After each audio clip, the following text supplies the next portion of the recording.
keluargaku, Tuhan memberkati kita semua. Renungan pagi hari ini saya ambil dari kitab Lukas pasal 22 ayat 61 dan 62. Demikian firman Allah.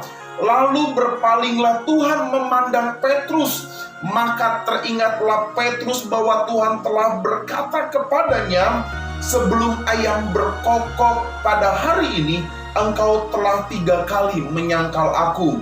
Lalu ia pergi keluar dan menangis dengan sedihnya.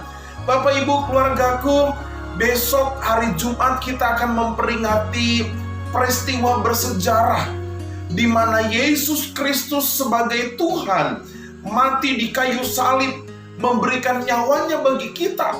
Saudara, di dalam peristiwa kematian Yesus ada satu peristiwa yang terjadi tentang kejujuran, yaitu kita belajar dari seorang tokoh bernama Petrus.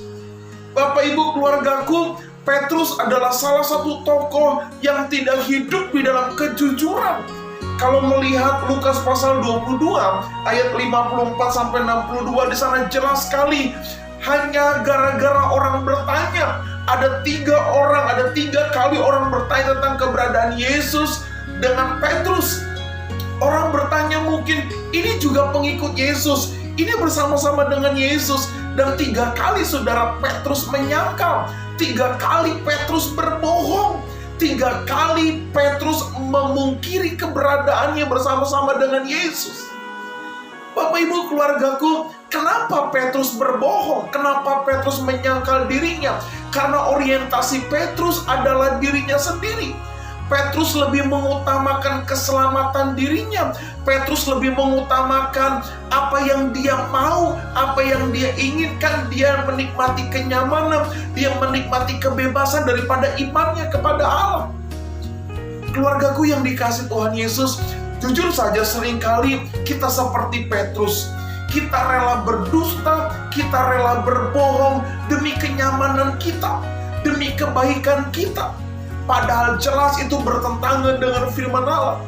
Tetapi saudara, kita juga perlu belajar. Sekalipun Petrus pernah jatuh di dalam dosa, Petrus pernah menyangkal Yesus, dan Petrus pernah hidup di dalam kebohongan, tetapi terpujilah Allah di dalam Yesus Kristus. Allah dalam Yesus tetap mengasihi Petrus. Perhatikan baik-baik di ayat 61. Lalu berpalinglah Tuhan memandang Petrus. Dan perhatikan, maka teringatlah Petrus bahwa Tuhan telah berkata kepadanya. Saudara, Petrus ingat perkataan Yesus, sehingga Petrus disadarkan bahwa dia sudah menyangkal Yesus 3 kali. Bapak Ibu, berapa banyak firman Allah yang kita dengar, berapa banyak firman Allah yang terngiang-ngiang dalam pikiran kita. Saudara, saya mau katakan, seringkali firman Allah menyadarkan kita untuk kita tidak hidup di dalam kebohongan. Firman Allah menyadarkan kita untuk kita tidak hidup di dalam penyangkalan diri kepada Yesus. Saudara, ini yang Petrus alami. Dia ingat firman Allah, sehingga dia sadar bahwa dia telah menyangkal Yesus 3 kali. Lalu yang kedua, saudara, ayat 60 dikatakan, lalu Petrus pergi keluar dan menangis dengan sedihnya. Saudara, ada penyesalan dalam hati Petrus, ada penyesalan yang pernah dia lakukan, ada penyesalan dari perbuatan perkataan yang dia kerjakan. Keluargaku, kalau kita mau hidup berkemenangan, kalau kita melihat bagaimana sejarah Petrus dalam pertobatannya, dalam penyesalannya yang paling dalam, Tuhan pakai Petrus dengan luar biasa. Dia menjadi seorang hamba Tuhan yang dahsyat, yang dipakai Tuhan dengan luar biasa. Pagi ini saya mau katakan, saudara, mari jangan hidup terus dalam penyangkalan diri. Jangan hidup terus kita menyangkal iman. Jangan hidup terus kita di dalam kebohongan.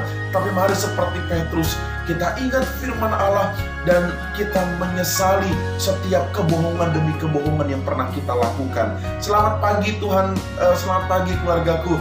Tuhan memberkati kita semua. Shalom.